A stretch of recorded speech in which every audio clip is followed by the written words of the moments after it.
Joao Vitter's voice cut through the luxurious silence of that fancy restaurant, like a sharp razor, just as the hubbub ceased. Welcome, lovers of good stories. What city are you following us from today? Tell us in the comments. So, do you think it was just a misunderstanding or something much more serious?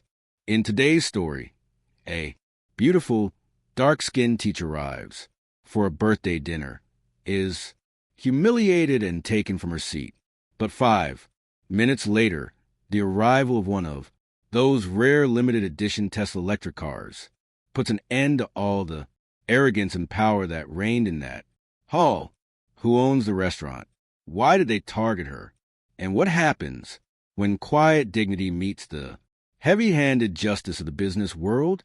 Stay tuned, because this story will surprise you with a twist you never imagined. Oh, and don't forget to subscribe to our channel so you don't miss the next real-life stories about dignity, downfall, and overcoming.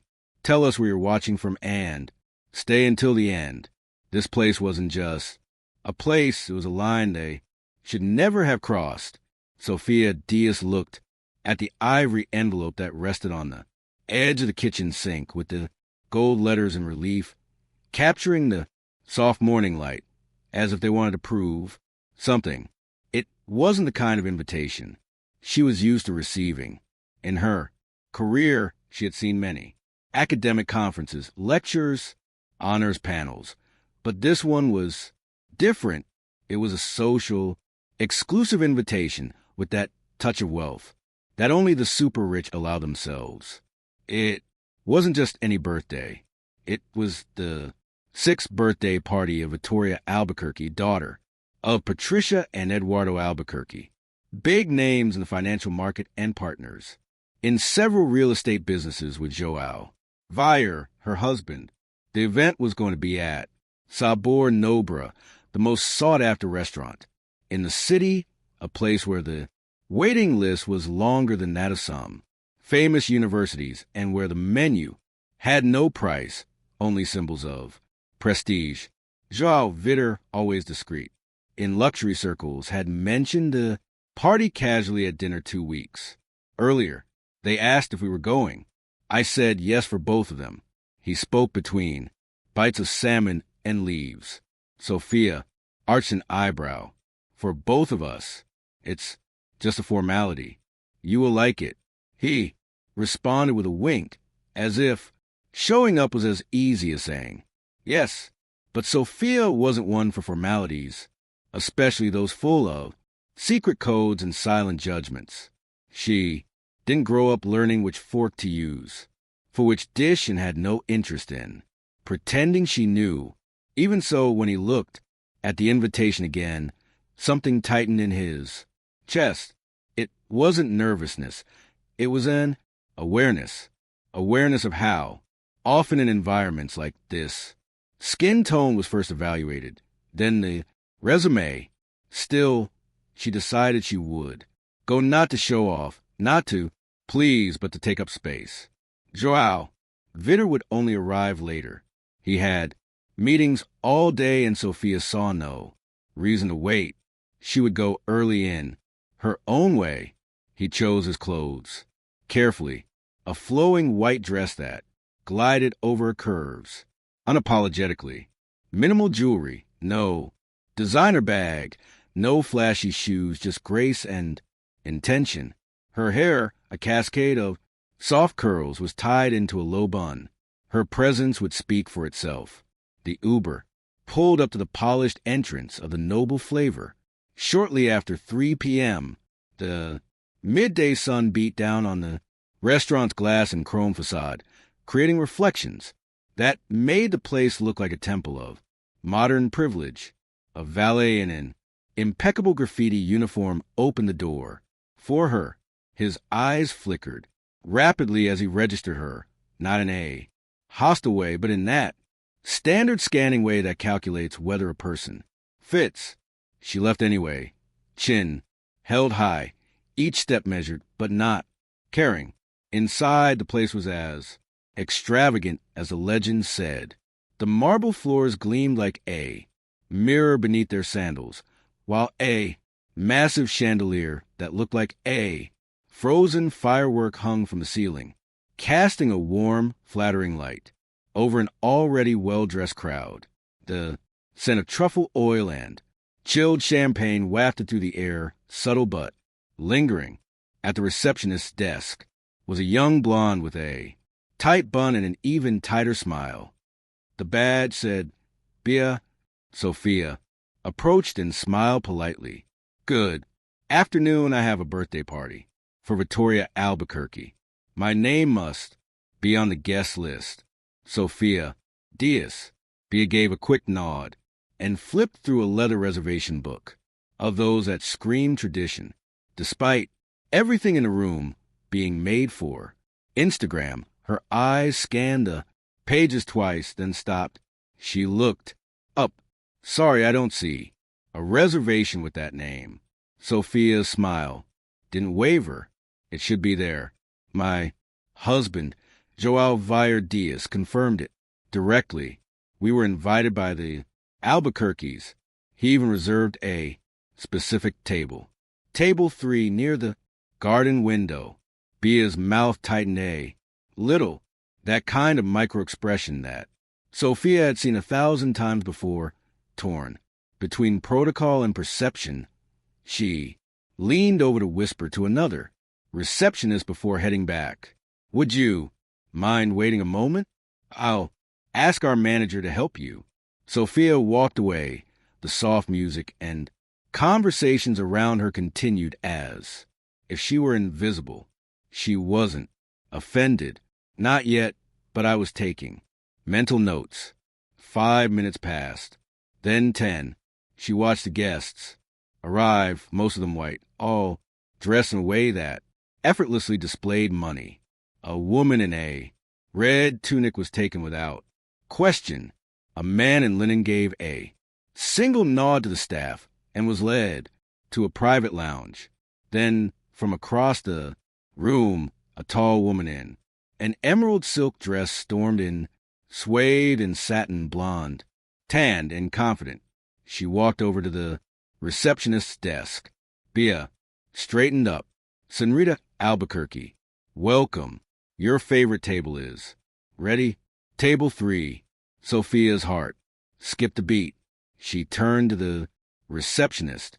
Excuse me, he said, keeping his voice steady, but this is the table my husband reserved for me. Bia blinked. The expression is now unreadable. I'm sorry, ma'am. There must have been some confusion. Senorita Albuquerque is a regular customer here. This table was reserved for her weeks ago. Sophia looked at her, then at the manager, who had just arrived behind the receptionist, a man in his 40s with slick back hair and a tailored navy blue suit. His badge said, Mario Mendez. He gave Sophia a look that lingered a little too long. His gaze wasn't quite condescending, but appraising, as if she were an unexpected complication in his controlled ecosystem. I'm sorry, Mario, he said with a half smile, but the table is no longer available. Can we sit you near the kitchen? It's quieter there. Sophia's spine straightened like a blade. His voice, when it came out, was soft but sharp. Are you offering me the kitchen while someone else sits at the table that was reserved in my name? Mario shrugged. We do our best to accommodate our guests, but sometimes confusion happens. The implication was not subtle. In his world, she was chaos. She looked around the lobby. Again, no sign of Joao Vitter, no allies in sight. Her fists clenched at her sides, not in anger, but in self-control. She was a guest in the place her husband helped build, yet she was being treated like a bug in the system. And just as she opened her mouth to respond, just as Mario gestured toward security with the casual arrogance of a man who thought he could handle situations like this, the soft purr of an electric motor echoed outside. The restaurant, subtle and elegant and Unlike any car the valet had serviced that day, the doors open again, all heads turned, and the air in the noble flavor began to change. The sound of the electric motor had barely faded when the front doors of the noble flavor opened with mechanical perfection, revealing the man who had just stepped out of the limited edition Tesla, parked at the curb. But he didn't come in with arrogance or theatrics, no. Joao Vitor Diaz walked with the controlled precision of a man who understood power not as something to be displayed, but as something to be felt. He wasn't dressed like the flashy elite who clung to brands like armor. Instead, he wore a charcoal gray suit so perfectly tailored that it whispered of wealth without having to shout it.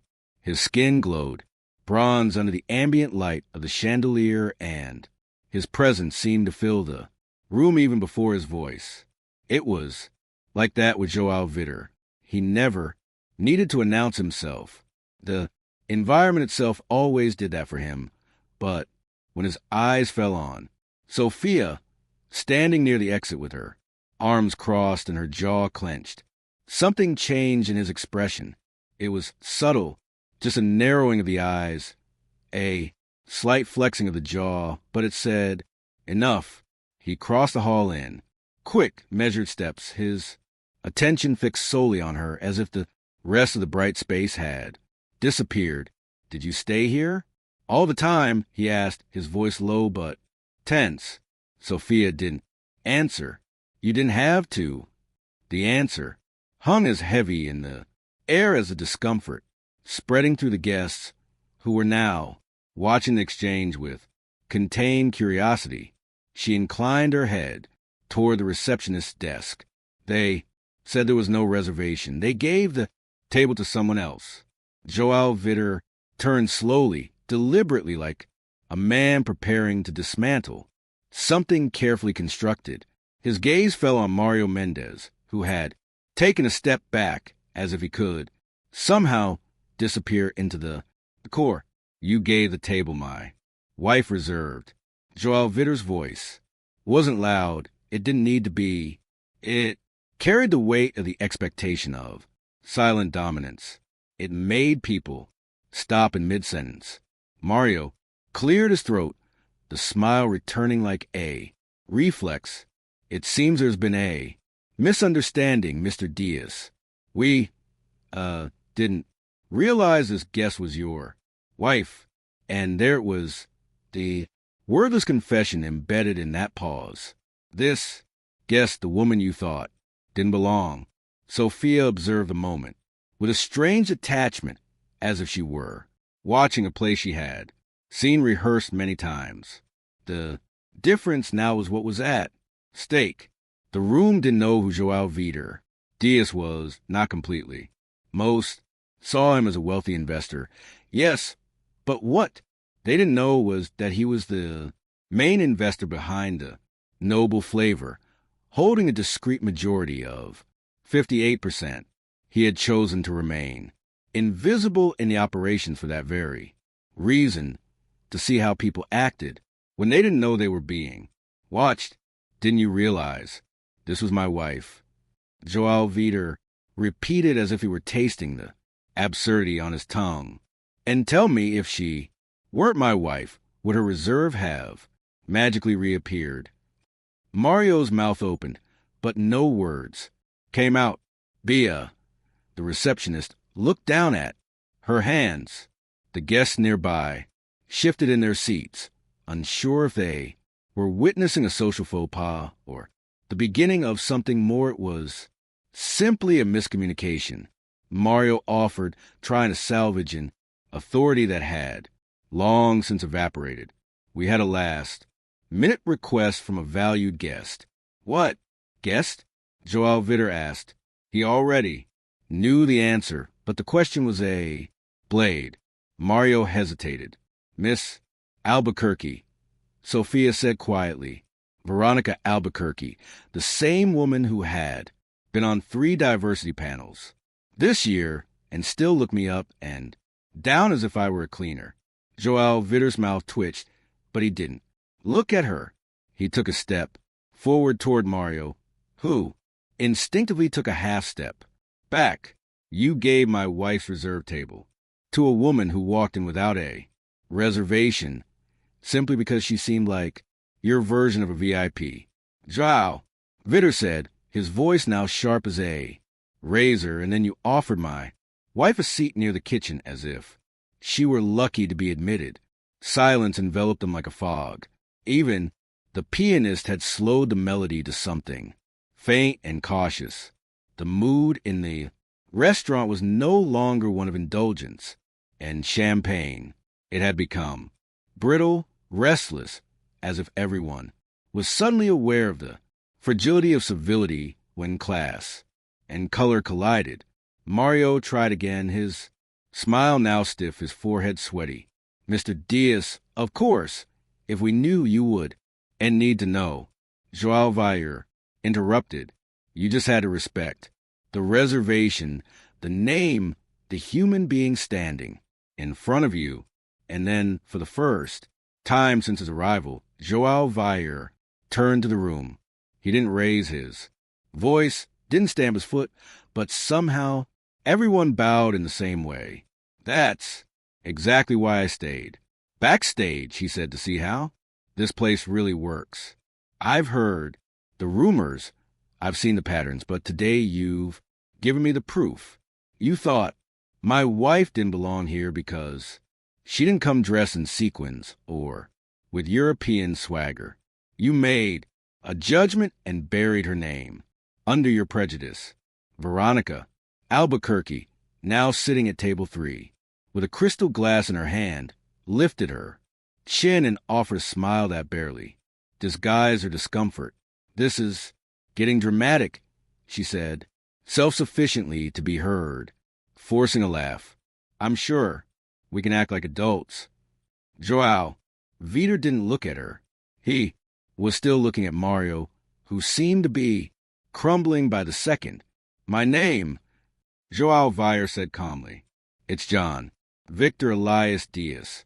I am the majority shareholder of this establishment, and the woman you try to diminish now is not just my wife.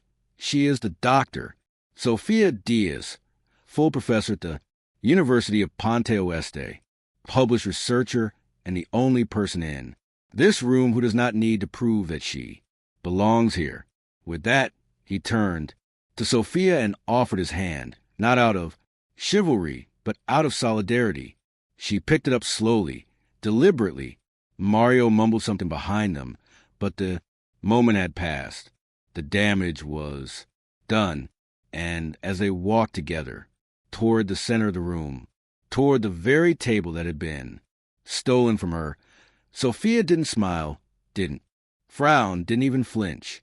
As she passed Veronica, who was staring at her drink, the brightness in his voice now, duller than the ice melting in his glass.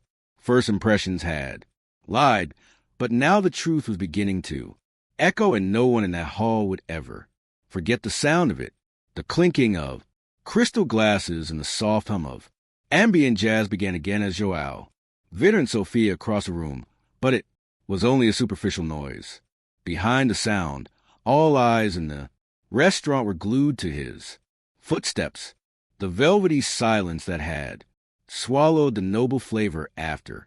Joao Vitor's declaration had not dissipated. It had simply changed. It was now the silence of restraint, of whispered judgments and sideways glances of people pretending to drink from their glasses while their eyes followed the couple like drones. Table 3, Sophia's table, was by the garden window, exactly as promised in the reservation. The glass behind her framed the restaurant's wisteria-covered courtyard like a painting, serene and manicured, but nothing about that moment felt serene. At the table, Veronica Albuquerque, who was still sitting like a queen, not wanting to vacate her throne. She didn't stand up or blink. She simply crossed her legs, swirling her drink as if the room still belonged to her. Joao Vitor stopped just before the table, his hand never leaving Sophia's. Senorita Albuquerque, he said coldly, I believe you are in the wrong place. Veronica looked up slowly, her smile unchanged, but her voice now filled with deliberate innocence. Oh, I had no idea this table was such a point of controversy. I assumed it was first first served. She paused to take a sip, then added, but if it means so much to her, it means so much to me. Sophia intervened abruptly. This was a matter of principle, but to you it was always just convenience, wrapped in arrogance. Her voice did not tremble, cut to size and sharp. Each syllable was a slap in the porcelain politeness that Veronica used as a shield. Some guests near the table flinched. An older man in a designer scarf turned completely around in his chair to watch. A young couple near the bar exchanged wide-eyed glances.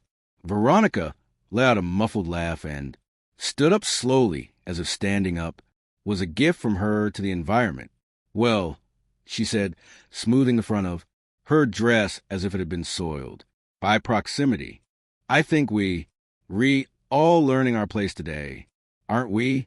Joao Vitter did not respond. He just walked away, holding the chair. For Sophia, who sat down without saying a word, manager Mario had then reappeared, hovering awkwardly beside a decorative pillar, his composure dripping down his sleeves. Mr. Diaz, he said, if you will allow me? No, you can't, Joao Vitter replied, without looking at him. Not here, not now. Mario recoiled as if he had been slapped, swallowing whatever excuse he was about to try, and instead he turned to the bar, gesturing to the head waiter with a desperate flick of his fingers. The hall, though trying to move forward, could not escape the lure of confrontation. The conversations now had an artificial tone.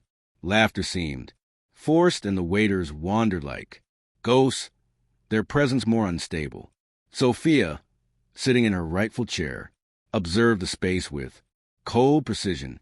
She has spent her life mastering the art of appearing unshakable in environments designed to exclude her, knew what it meant to keep your back straight while people questioned your right to exist in a space they had already claimed.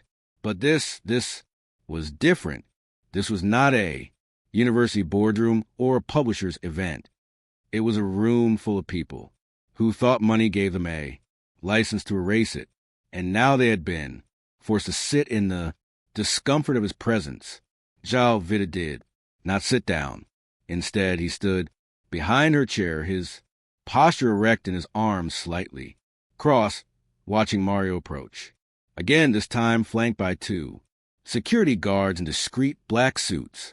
The sight of them was enough to spark murmurs in the corners of the hall.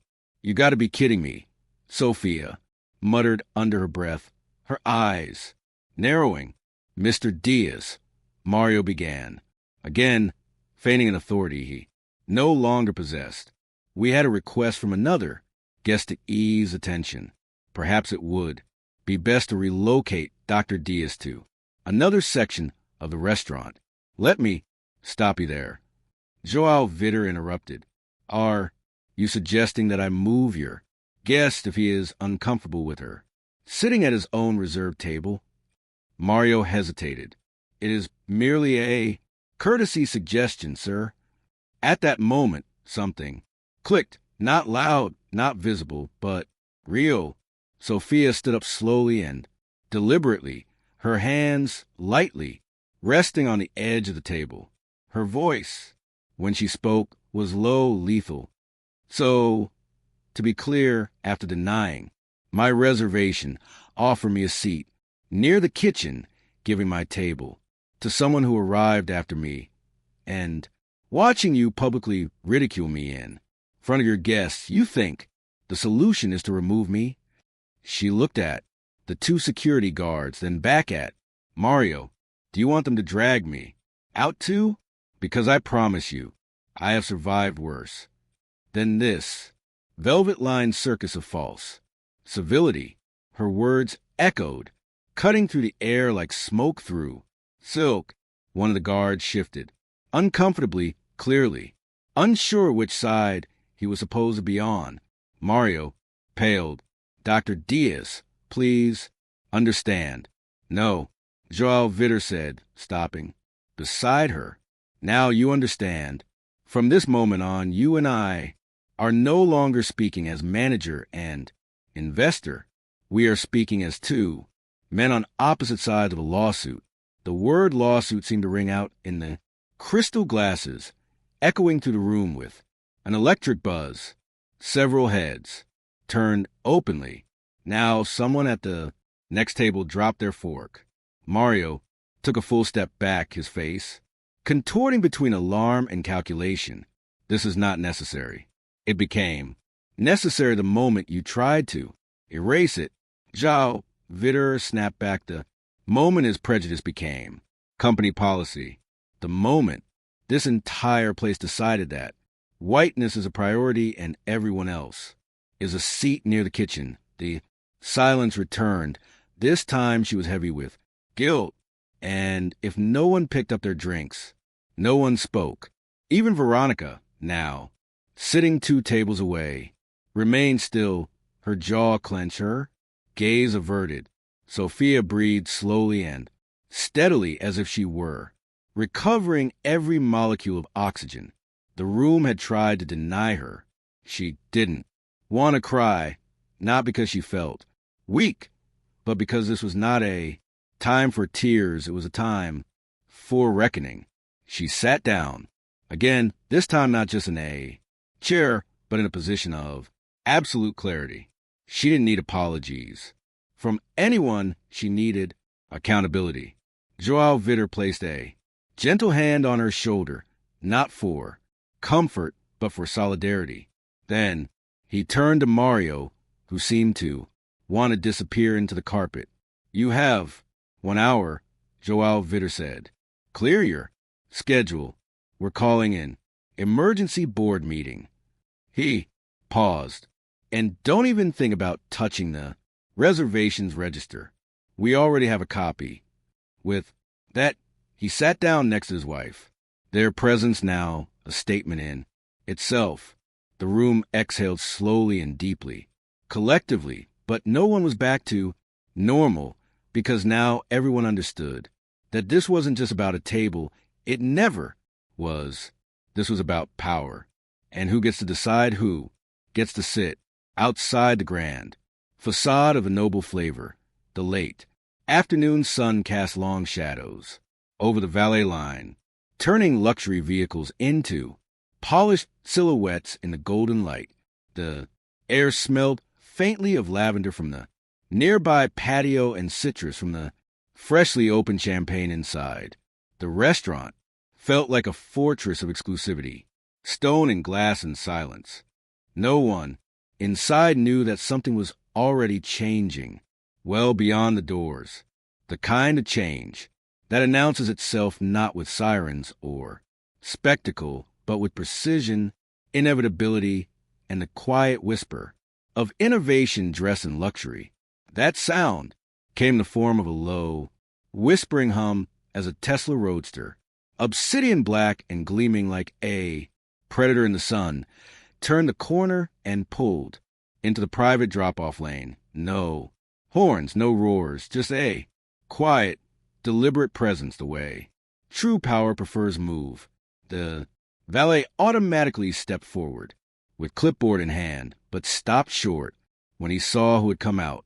Joao Vitor Diaz, in a tailored, perfectly fitted 3-piece navy blue suit, emerged from the driver's seat with a calm that bordered on royalty. He didn't rush, didn't sweep the area like an insecure man. He simply adjusted the sleeves of his suit jacket, locked the car with a snap of his fingers, and drove off, the polished leather soles whispering against the stone. The valet gave a tight nod, almost a bow. Joao Vitor didn't notice him. His eyes were already fixed on the entrance and what lay beyond it. He had received the text 20 minutes earlier. A single line from Sophia. They've given my seat to someone else. I'm at the door. He didn't answer. He didn't need to. His presence was the answer.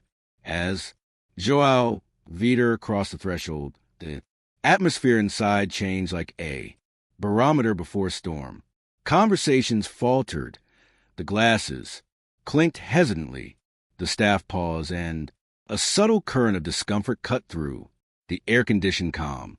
Joao Vitor made no eye contact with anyone as he walked past the main bar, past the receptionist's desk where Bia was, frozen by Mario, who had reappeared from a hallway with a blush rising from his collar. He couldn't see any of them.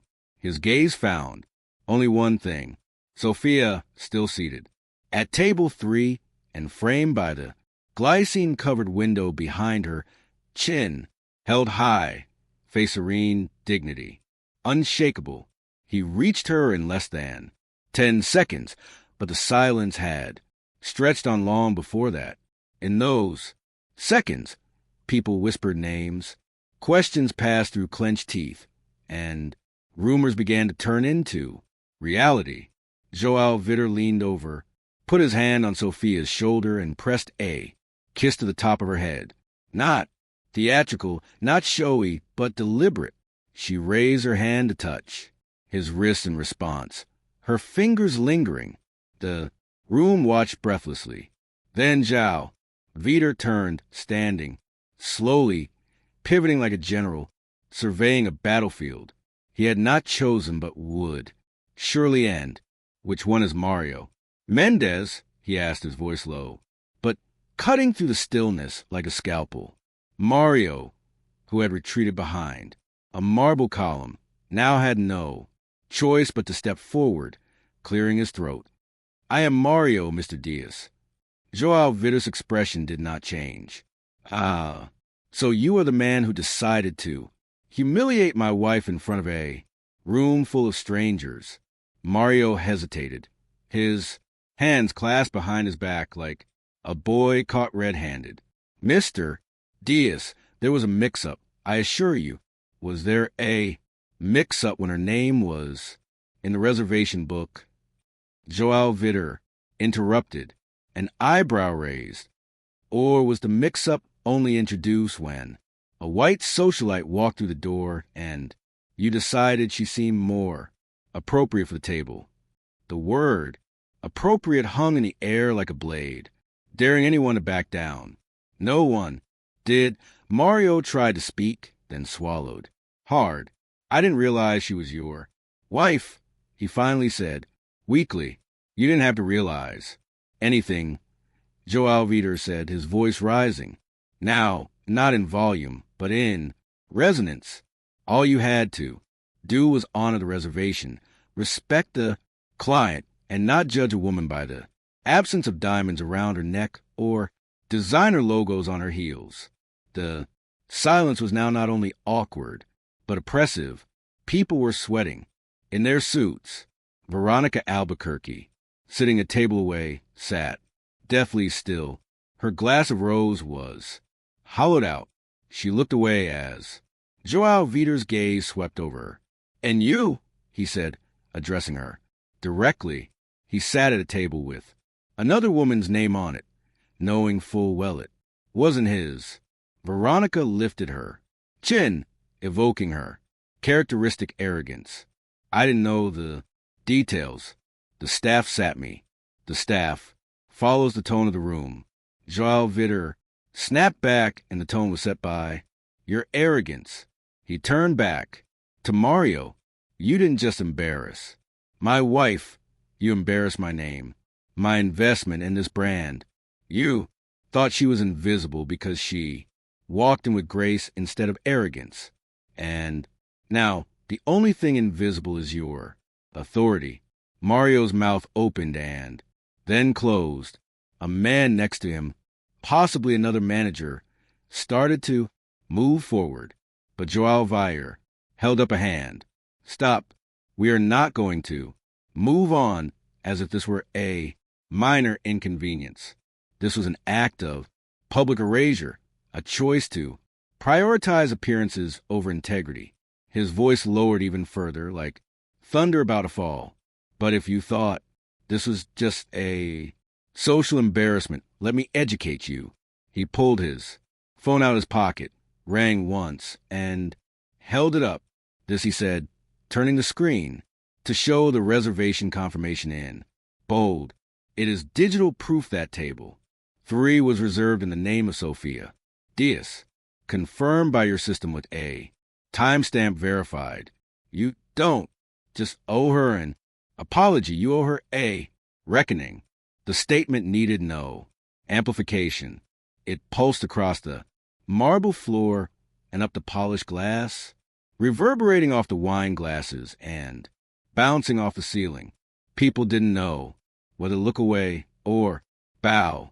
Veronica stood up without a word and left her table, trying to maintain her poise as she did so, but everyone saw the tremor in her hands.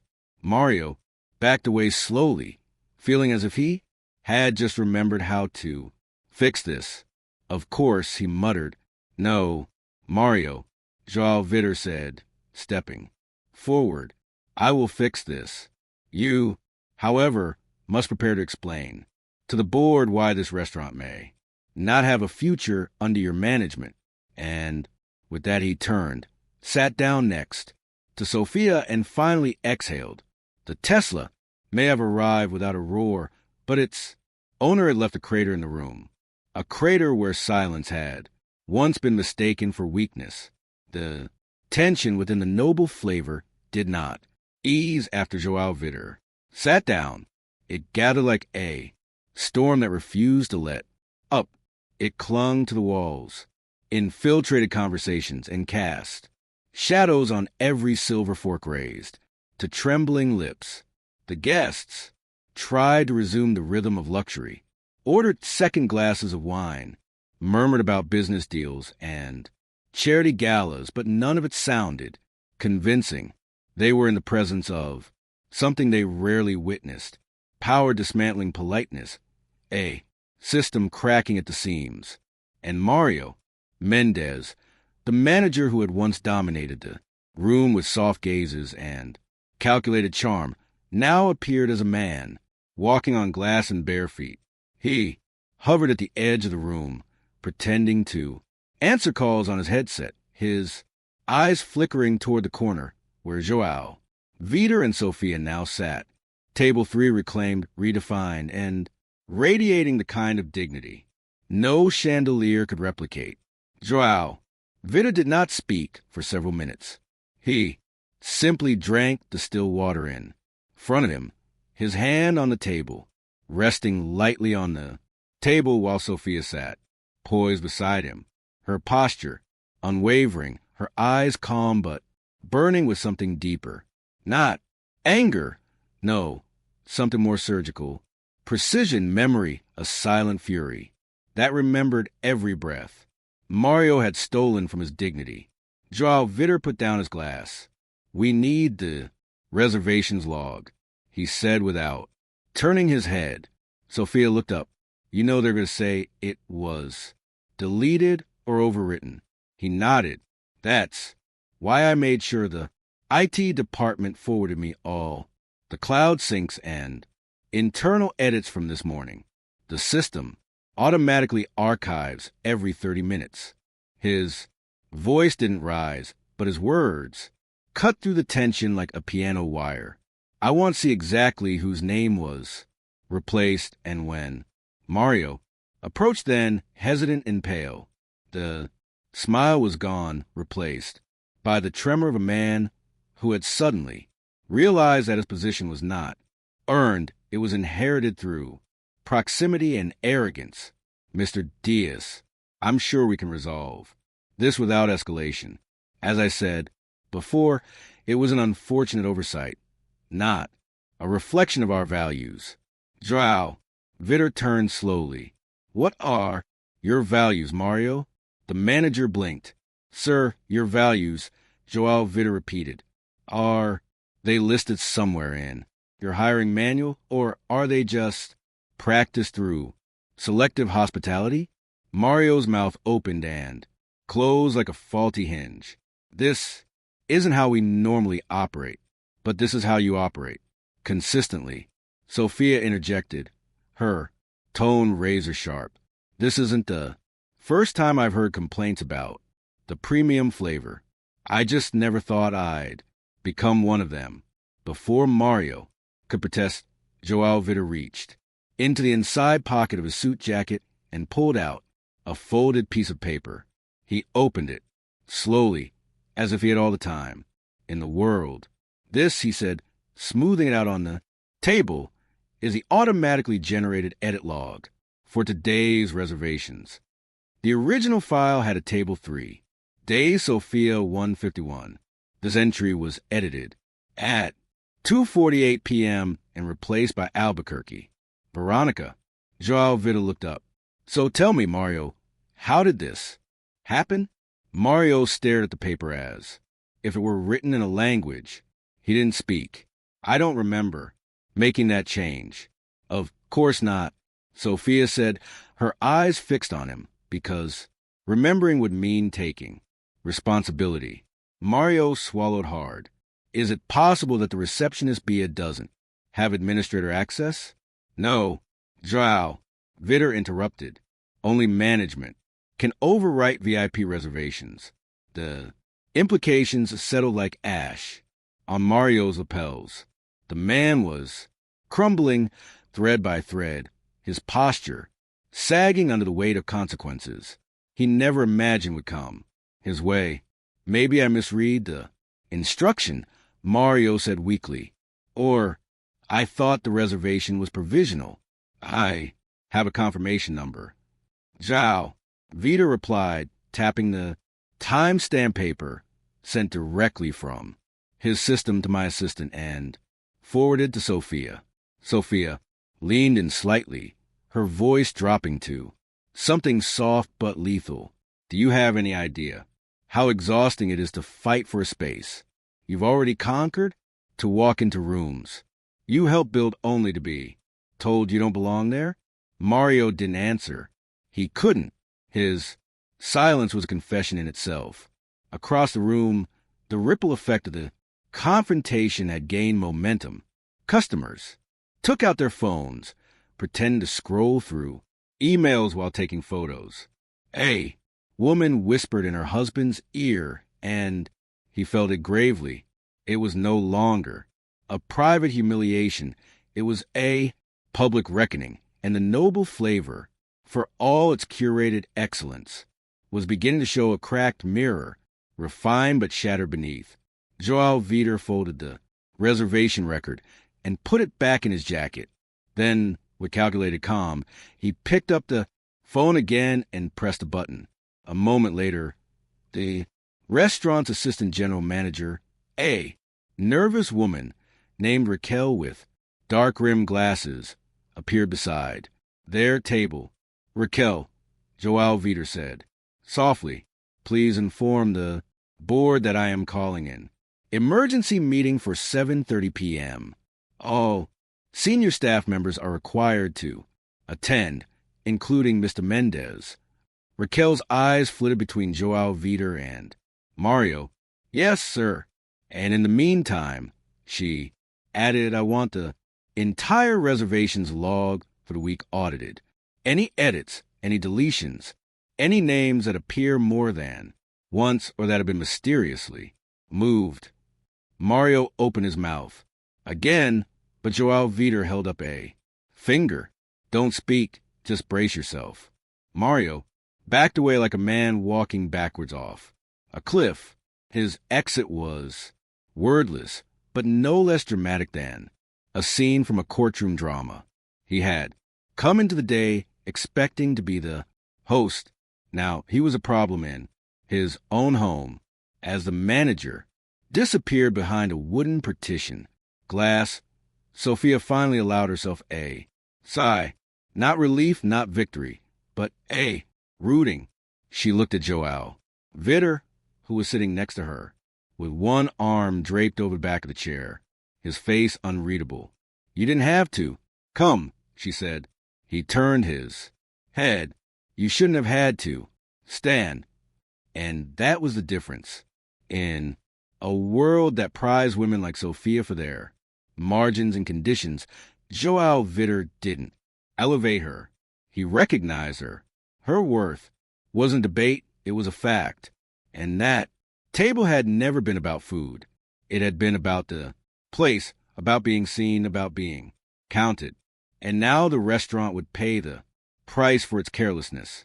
A waiter approached, young and visibly nervous, and placed 2 glasses of chilled wine without speaking. He didn't look them in the eye, but before he walked away, he discreetly placed a folded napkin on the corner of the table. Sophia opened it slowly. Inside, written in cursive letters, were 4 words that said it all. You weren't the first. Joao Vitor read it, over her shoulder. He didn't step back. Then it's time, he murmured, to make sure. You're last. At 7:30, sharp, while the last course was being served, the elite outsiders still lingering in the Nober flavor room. A very different meeting was taking place behind a frosted glass door at the end of a narrow hallway marked for employees only. It led to a private conference room, rarely used, always immaculate. A space designed 4 top executives to review numbers over coffee, not to face judgment. But tonight, judgment was the only item on the menu. The room itself was coolly elegant, high-backed leather chairs surrounding a polished obsidian table, a discreet projector embedded in the ceiling, and a built-in wine bar that no one dared approach. This was not a dinner meeting. It was a settling of scores. Joao Vitor sat at the head of the table, hands folded, posture relaxed in the way only men with absolute leverage could afford to do. Sophia was not in the room. This was no longer her battle.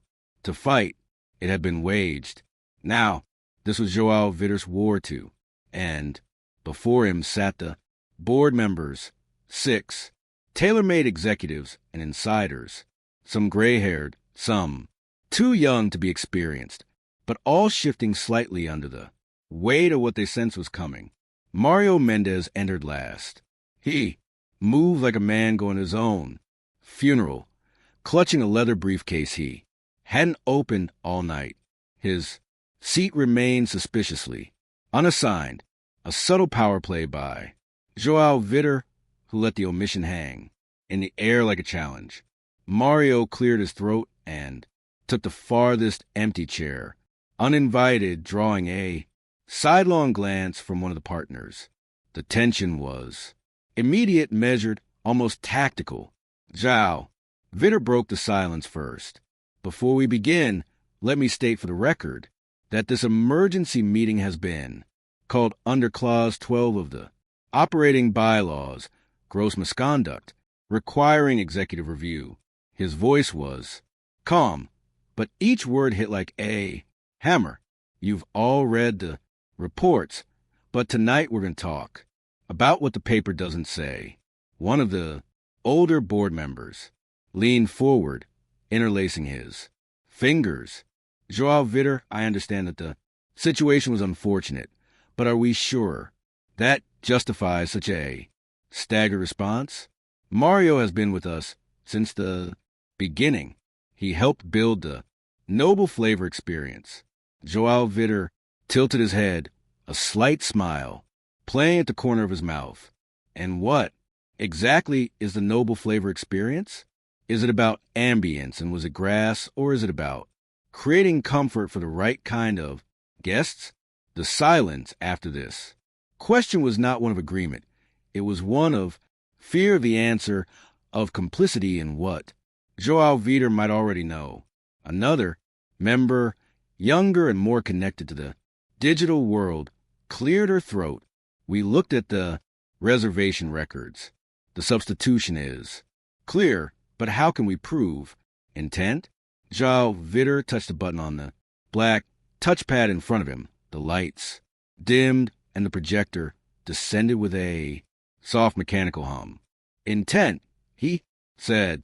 It's not always a signature on a document. Sometimes it's a pattern. A screen flashed behind him, displaying a colorful, time-stamped, damning spreadsheet.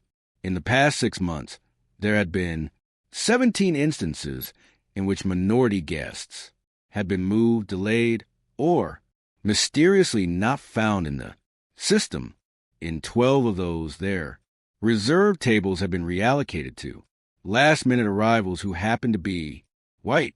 In all 17 cases, Mario had override access within the move-in period. The data was irrefutable, cold, clean, and silent. But in that silence, a storm began to form on the faces around the table. One man shifted uncomfortably. Another leaned back in his chair as if retreating might somehow protect him. Mario's jaw quivered. With all due respect, he said tightly, "You're jumping to too many assumptions. There are dozens of reasons to make a reservation. VIPs, high-profile guests, special requests, none of which Joao Vire interrupted, justifies systemic prejudice." His voice, still calm, now carried a distinct edge. This isn't about a guest, this is about a culture. You fostered one where courtesy is currency and prejudice is politics. He turned back to the council, and let's not pretend this is invisible to your bottom line. Each of these displaced guests spent less money, left earlier, and in several cases, never returned. You are not only unethical, you are inefficient. Mario's face was pale, but there was a fiery glow in his eyes, a last, desperate attempt to hold himself together. Do you think you can lecture me on efficiency when you've barely shown up? Here, you hide behind the property while we deal with the day-to-day mess. You wouldn't understand what it takes to maintain an elite brand like this. The room became tense. The air crackled. Joao Vitor leaned forward, his elbows on the table, his smile now gone. You are sure? I don't understand how. You maintain elitism by excluding a teacher's name from the reserve list. Or how do you think the class is defined by TZ? But I understand the power of bargaining, and 30 minutes ago I filed a motion with our legal team to begin the process of terminating you for breach of ethical standards. A collective inspiration swept through the meeting room like wind through dry leaves. Mario stood up abruptly, fists clenched, voice shaking. Are you going to throw away a decade of loyalty because I made a decision under pressure? Joao Vitor also stood up taller, firmer, and suddenly much colder. I'm not throwing anything away. I'm cleaning the house. He held out a thick, stapled and signed document. Here is your official notice. Your access is revoked. HR will coordinate your departure, and I suggest you speak with your own attorney before making any further contact with any Noble Flavor employee. Mario looked around the table, but no one looked at him. His authority had evaporated. He wasn't just fired. He was erased by the very silence he once used as a weapon. As Mario stormed out of the meeting room, the door closing behind him like a final verdict, Joao Vire turned to the others. From here we rebuild transparency, equity, and real responsibility. This is not optional. It's the future of this brand. One of the older council members finally nodded. I agree. It's about time. Another added. It's bold but necessary. Joao Vitor didn't smile. He simply sat back, eyes steady. So we began this evening. Outside the room, the buzz of luxury and laughter continued, unaware that the restaurant they thought they knew had already begun to burn, and from its ashes, something entirely different would emerge. The morning after the boardroom was cleared, the headlines came in. A swarm, fast, relentless, impossible to ignore, exclusive, noble taste shaken by internal scandal, racial bias in the Reservation system exposed. The article had leaked before. Dawn, fueled by someone on the inside who had probably recorded parts of the boardroom meeting. It didn't matter who did it. What mattered was that the truth was no longer contained behind closed doors. It had leaked into the public arena, and now the carefully polished image of noble taste, once synonymous with exclusivity and good taste, was being unraveled by the same people who had once praised it. Joao Vitor had not planned the leak to the press, but he did not flinch when it happened. He welcomed it. What Mario and his silent enablers had tried to keep hidden with perfume and politeness had become undeniable. And when the truth becomes undeniable, it becomes uncontrollable. Within 12 hours, 5 major influencers who had tagged the restaurant on social media over the past year had posted apologies for supporting a space rooted in silent exclusion. The Yelp page was flooded not with angry insults, but with personal stories, some quiet, some devastating, all tied together by a common pattern. My dad wore his best suit and still got seated near the kitchen. One user wrote, "I always thought it was just bad luck," said another. "Now I know it wasn't even worse for the council," was Sophia's statement. It came at noon, posted without fanfare on her university blog, where she was listed as a visiting professor of ethics. No drama, just a simple, powerful statement. When you have to fight to be seen in a place you help fund, you begin to understand that exclusion wears many faces, some smiling, some silent, but silence is never neutral. The quote was shared over 10,000 times within an hour. Joao Vitor watched it all unfold from his rooftop office, overlooking a horizon that suddenly seemed smaller than it used to. Leah, his chief of staff, walked in with her iPad in one hand and her jaw clenched. "Urgently, we just got a call from the mayor's office," she said. "They are requesting a meeting, likely try to contain the political fallout." Joao Vitor nodded. "Book for Friday." 2, she continued. 3 employees from other upscale restaurants came forward. What happened at Sabor? Nobra is not an isolated case. They're calling it the invisible velvet cord. Discreet discrimination, hidden in plain sight. Joao Vitor did not respond immediately. He stood, walked to the window, and looked out at the street below where Teslas, taxis, and tourists passed under banners proclaiming the city's commitment to inclusion. The irony was not lost on him. "Tell them I want names," he said. "If it's systemic, we track the network." At 3 p.m., a coalition of entrepreneurs announced a task force dedicated to auditing high-end establishments for patterns of bias and reservations, service behavior, and incident reporting. The noble flavor had become the catalyst. The first piece fell, but now an entire industry was shaking under the pressure. At 5:45 p.m., Joao Vitor received a call from Ricardo Albuquerque, patriarch of the Albuquerque family and Veronica's uncle, who had not yet shown his face publicly since the night she was removed from Table 3. "You made your point, Albuquerque," said his voice soft but sharp. "You humiliated good people, solid businesses. Let's talk about retreating before this turns into a crusade." Joao Vitor responded with just 2 words. "It's a crusade." And then he hung up. Meanwhile, within the noble flavor itself, a different transformation was underway. The team had been called to a private meeting, no suits, no clients, just the truth. Joao Vitor was in the center of the empty hall. The tables were empty, the lights dimmed to something intimate and honest. The staff gathered, waiters, receptionists, kitchen staff, cleaning crews, many of whom had been silent witnesses for years. Some of you saw what was happening. Joao, Vitter started. Some of you have experienced this, and some of you have benefited from remaining silent. He paused, letting the weight of the truth settle. I'm not here to punish anyone who feared for their job, but the culture of this place ends today.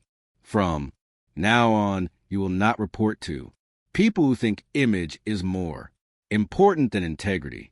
You report to leaders who know what it means to be overlooked and overqualified at the same time. A young black waiter named Lucas raised his hand. We are safe to talk now. I was passed over for promotion twice. The first time I complained, I was put on closing shifts for 3 months straight. Joao Vier looked at him. Lucas, you are safe. And from now on you are promoted. Head of customer relations. Effective immediately. The room exhaled like an untied balloon. Another hand went up, then another. Stories were told. Some whispered. Some raw, all real. It wasn't just a meeting, it was confessional for a workforce that was surviving, not thriving. And for the first time, they were not just being heard, they were being believed. By the end of the week, Joao Vier had implemented a formal policy across all of his ventures, AI-assisted booking tracking to monitor bias patterns, anonymous internal reporting systems, and equity-focused training with oversight from third-party ethics boards. The media called it radical, the competitors called it reckless, but the customers, called it right. And then, perhaps, most shockingly, came the call from Veronica herself. She didn't start with an apology. She started with calculation. My family wants this to go away. We will donate. Let us publicly support your reforms. We will even withdraw silent investments if necessary. Just stop dragging our name. Joao Vier listened, then replied, your name is not being dragged, it is being revealed. And maybe it's time for people to see what's behind the smile. She didn't respond. She simply ended the call. But it didn't matter. The dominoes were falling faster now. Other industries, fashion, technology, publishing, began to face their own reckonings as stories emerged of employees inspired by the fallout from the high-end flavor. Sophia, ever the academic, was invited to speak at a global ethics conference. She refused a podium. Instead, she presented a paper titled Table 3, a case study of quiet power in the geography of disrespect. It was accepted within hours. The story had grown beyond them now, and Joao Vitter knew it. He hadn't just disrupted a restaurant. He had cracked a system, and though the path ahead was fraught with resistance, he understood what all revolutions begin with: a person being told they didn't belong and refusing to sit quietly in the kitchen.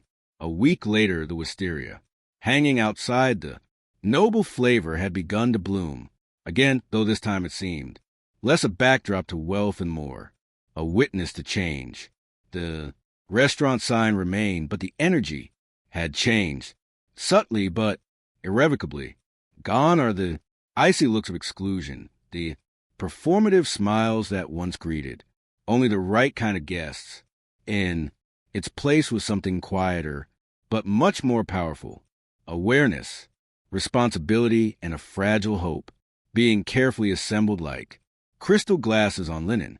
That Friday evening, as the sun poured molten gold onto the polished sidewalk, a black SUV with tinted windows pulled up to the curb. No valet stepped forward, no flashlights went off. But to those watching, there was no mistaking the gravity of the moment. Dr. Sophia Diaz had returned, not to protest, not to confront, but to have dinner. She stepped out, wearing ivory silk, her curls falling. Over her shoulders, a warm bronze glow to her skin catching the light. She didn't wear flashy jewelry, or logos, or dramatic red lipstick to dominate the room. She didn't need any of that. Her presence was command. Beside her, Joao Vitter stepped out of the SUV in a slate gray suit, his hand naturally slipping into hers as they approached the doors together. The same doors that had once framed his. Humiliation now swung open in. Reverence, waiting right inside, was Lucas, now in a smart black blazer, embroidered with the restaurant's crest, head of guest relations and the man who once asked if it was safe to speak. His smile was different now, not submissive, not over the top, just real. Dr. Diaz, Lucas said, his voice firm but filled with something reverent. Mr. Diaz, welcome back to Sabor Nobra. Your table is ready. Sophia tilted her head slightly. Thank you, Lucas. She didn't exaggerate. There was no need. All eyes at the entrance followed her as she entered, not out of curiosity this time, but out of respect. The crew straightened, the chatter subsided, and the power of their return flooded the space, like a tide reclaiming its shore. As she and Joao Vier walked through the main hall, no one stopped them. No one tried to intercept them with empty apologies or rehearsed smiles.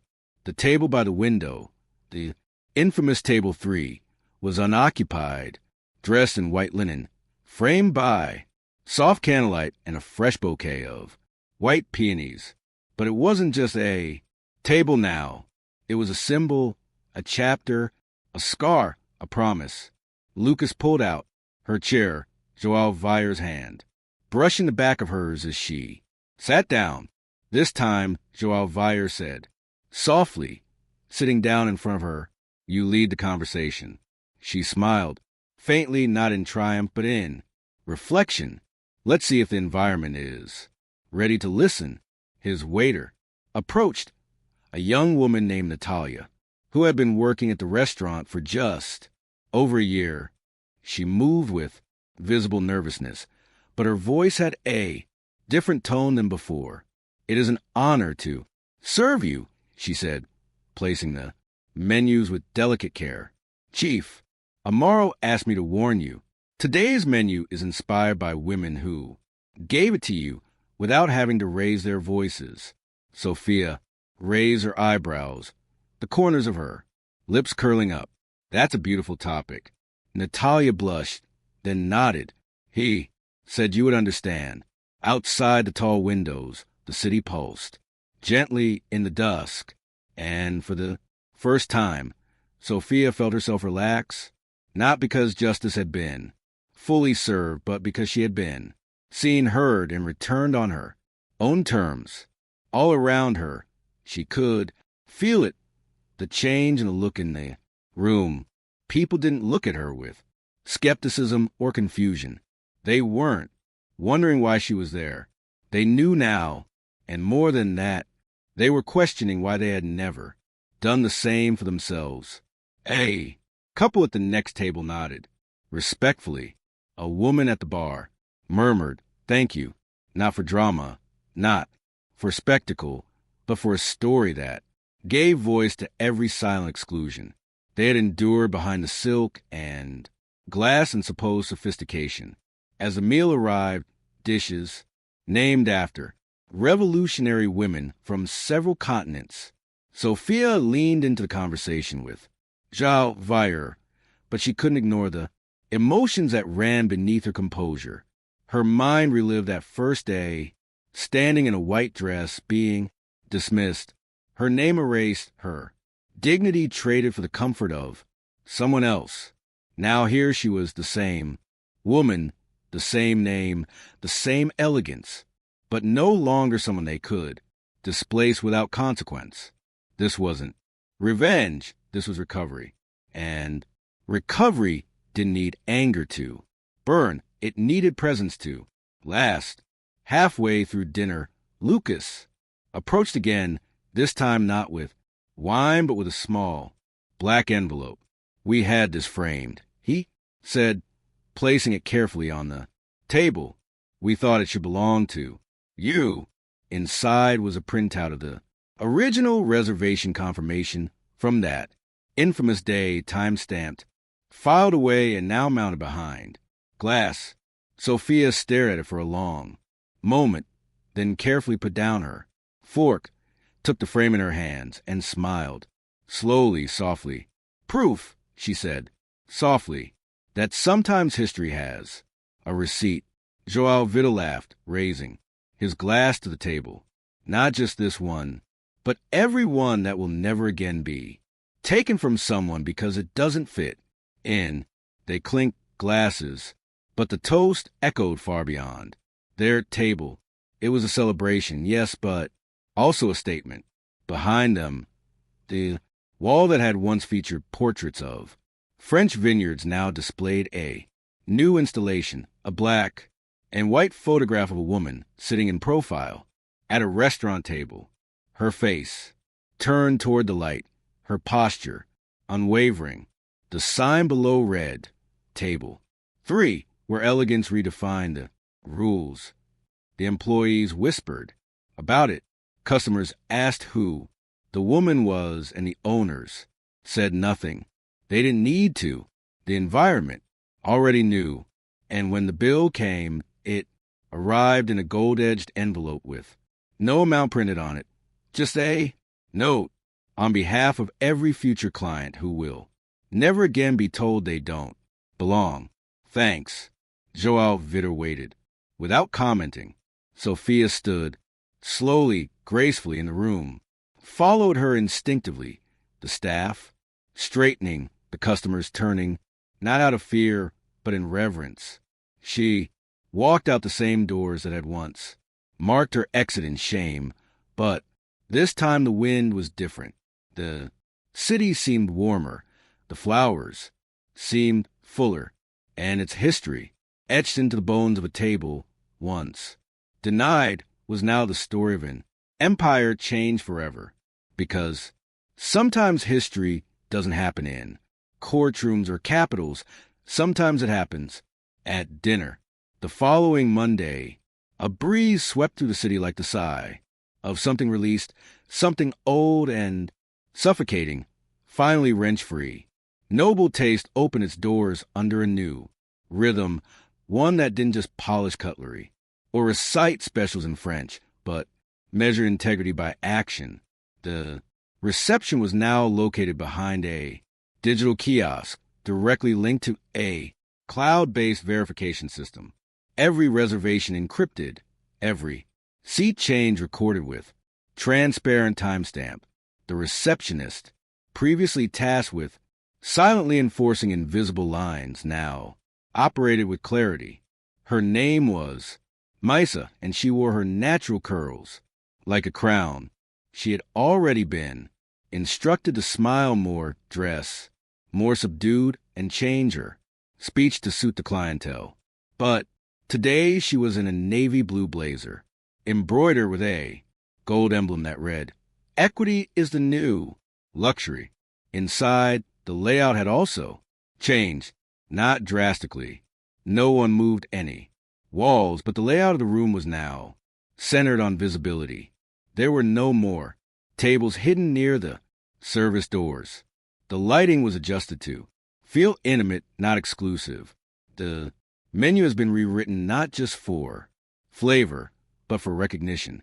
Each session featured a note. This dish is inspired by cultures whose food shaped the world, but whose names were often left off the reservation list, was used and deliberate because the noble flavor no longer feared discomfort. He welcomed him, made space for him, and most importantly, the people who returned were not those who had previously ruled the space through arrogance. They were those who had long avoided it, who now entered not as exceptions but as customers. Behind the scenes, the change spread even further. The restaurant's hiring policy, once vague and favoring fit, had been audited and restructured with blind screenings and community outreach.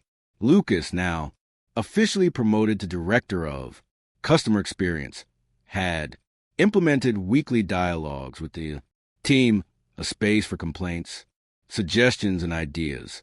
And at the top of it all was Joao Diaz, no longer as a silent investor, but as an architect of a new standard.